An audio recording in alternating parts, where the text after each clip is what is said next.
Assalamualaikum warahmatullahi wabarakatuh. Bismillahirrahmanirrahim. Alhamdulillahi nasta'inu wa nastaghfiruh wa na'udzu billahi min syururi anfusina wa min sayyiati a'malina may yahdihillah fala mudhillalah wa may yudlil fala hadiyalah. Asyhadu an la ilaha illallah wa asyhadu anna Muhammadan abduhu wa rasuluhu la nabiyya ba'dah. Teman-teman pendengar podcast Itsar, alhamdulillah segala puji bagi Allah yang telah mempertemukan kita kembali pada bulan Ramadan yang penuh dengan kemuliaan dan keberkahan ini. Seindah apapun untayan kata atau sebaik apapun goresan pena tidak dapat mengungkapkan kemuliaan dan keberkahan bulan Ramadan dengan sempurna. Ramadan terlalu indah hanya untuk digambarkan dengan kata ataupun tulisan pena saja. Karena Ramadan dengan keberkahan, dengan kemuliaan dan keutamaannya adalah anugerah Allah yang diberikan kepada kita semua. Maka bagi setiap hamba-hambanya yang merindukan surga, yang mendambakan keriduannya, yang mengharapkan perjumpaan dengannya, dan mengharapkan ampunan dari Allah, maka pasti tidak akan pernah menyia-nyiakan kesempatan yang diberikan ini tanpa mengisi dan menghiasi diri dengan amal-amal soleh untuk menggapai kemuliaan dan keberkahan di bulan Ramadan ini. Teman-teman pendengar podcast Itsar, di tengah berbagai macam kemuliaan, keberkahan dan keutamaan bulan Ramadan, ternyata ada orang-orang yang berpuasa namun tidak mendapatkan kemuliaan keberkahannya. Mereka hanya mendapatkan rasa lapar dan dahaganya saja dari saum-saum yang mereka lakukan.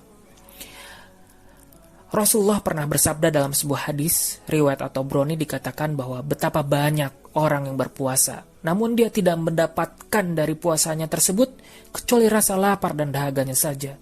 Robbi so ini khotutu min siyamihil ju wal atos. Kenapa bisa seperti itu? Setelah berlelah-lelah dari terbitnya fajar hingga terbenamnya matahari untuk menahan diri dari makan dan minum, mereka hanya mendapatkan lapar dan dahaganya saja, tidak mendapatkan pahala dan keutamaan di bulan Ramadan ini. Tentu kita tidak ingin menjadi golongan orang yang disebutkan dalam hadis tersebut. Ada yang perlu kita evaluasi dari setiap amalan puasa kita agar kita tidak termasuk ke dalam golongan orang-orang yang disebutkan dalam hadis tersebut. Hal yang pertama yang bisa kita evaluasi adalah keikhlasan niat dalam menjalankan ibadah saum di bulan Ramadan ini. Dalam sebuah hadis dari Amirul Mukminin diriwayatkan oleh Umar bin Khattab radhiyallahu anhu, ia berkata bahwa ia mendengar Rasulullah SAW pernah bersabda, "Innamal a'malu binniyah." Sungguhnya setiap amalan tergantung pada niatnya. Wa innamal likulli imri'in ma naw faman kanat hijratuhu ilallahi wa rasulihi fa hijratu ilallah wa rasulihi. Barang siapa saja yang berhijrah karena Allah dan Rasulnya, maka hijrahnya untuk Allah dan Rasulnya. Wa man kanat hijratuhu lidunya yusibuha amrati yankihuha fa hijratuhu ila ma hajara ilaihi.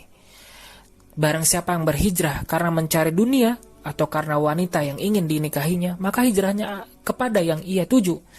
Ia akan mendapatkan apa-apa yang ia niatkan.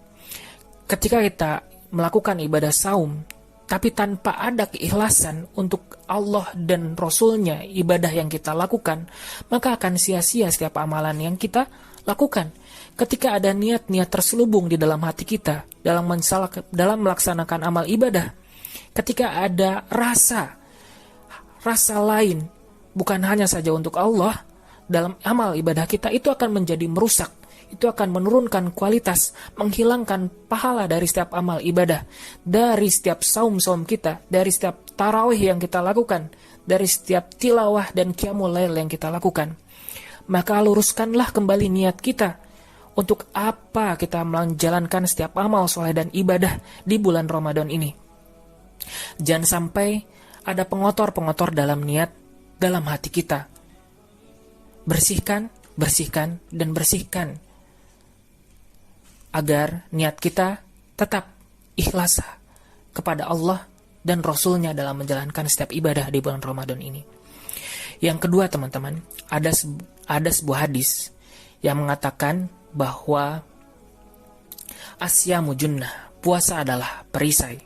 Fala yarfus wala yashob, Maka orang-orang yang melaksanakannya janganlah berbuat kotor dan jangan pula berteriak-teriak. Wala yashab wa fi riwayah wala yajhal wa ini mru'un qatalahu aw syatamahu falyakul inni sha'imim marratain. Dalam sebuah riwayat disebutkan, dan janganlah berbuat bodoh. Apabila ada orang yang mengajaknya berkelahi atau menghinanya, maka katakanlah, aku sedang saum, aku sedang saum. Hadis riwayat Bukhari. Hadis ini menjadi dalil yang menunjukkan bahwasanya orang berpuasa dituntut untuk menahan diri dan menjaga dari apa-apa yang merusak pahalanya. Tentunya dengan akhlak yang mulia. Tentunya dengan menjauhkan diri dari akhlak yang buruk yang merusak amal-amal pahalanya. Dalam sebuah hadis lain dikatakan bahwa malam yad'u qaulaz zur wal amalu bihi falaisa lillahi hajjatum fi ayyada ta'amaha wa syarabah. Barang siapa yang tidak meninggalkan perkataan dusta dan malah mengamalkannya, maka Allah tidak butuh dari rasa lapar dan haus yang dia tahan. Maka Allah tidak butuh dari rasa saumnya. Bahkan dalam hadis yang lain dikatakan bahwa 5 perkara yang menghapus pahala orang yang berpuasa adalah dusta, ghibah, adu domba, melihat dengan syahwat, dan sumpah palsu. Maka hadis-hadis ini menjadi pengingat bagi kita bahwa puasa yang diterima oleh Allah adalah puasa yang bukan hanya saja menahan diri dari rasa lapar dan hausnya saja. Maka puasa yang diterima oleh Allah adalah ketika anggota badan berpuasa dari dosa, lisan berpuasa dari kedustaan dan kata-kata kotor, perut berpuasa dari makan dan minum, kemaluan berpuasa dari jima.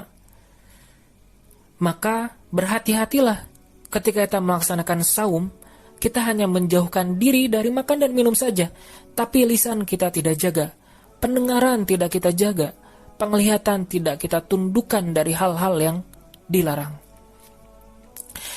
Ini menjadi pengingat bagi kita semua agar kita mendapatkan kemuliaan dan ampunan dari Allah dari menjalankan amal ibadah saum dan amal-amal ibadah di bulan Ramadan ini.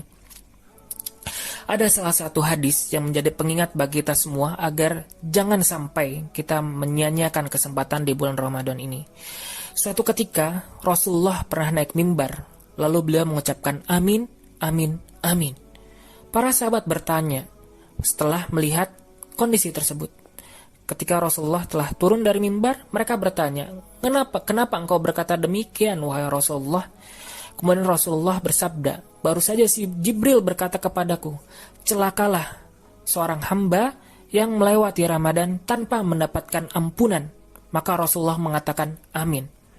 Kemudian Jibril berkata lagi, celakalah seorang hamba yang mengetahui kedua orang tuanya masih hidup, namun tidak membuatnya masuk surga. Maka aku berkata amin. Kemudian Jibril berkata lagi, celakalah seorang hamba yang tidak bersolawat ketika disebut namaku. Maka aku katakan amin.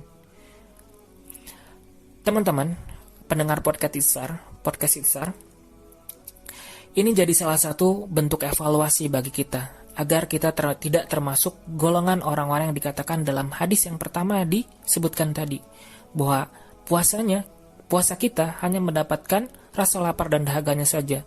Kita melewatkan bulan Ramadan, tapi kita tidak mendapatkan keutamaan dan ampunan dari Allah Subhanahu wa taala.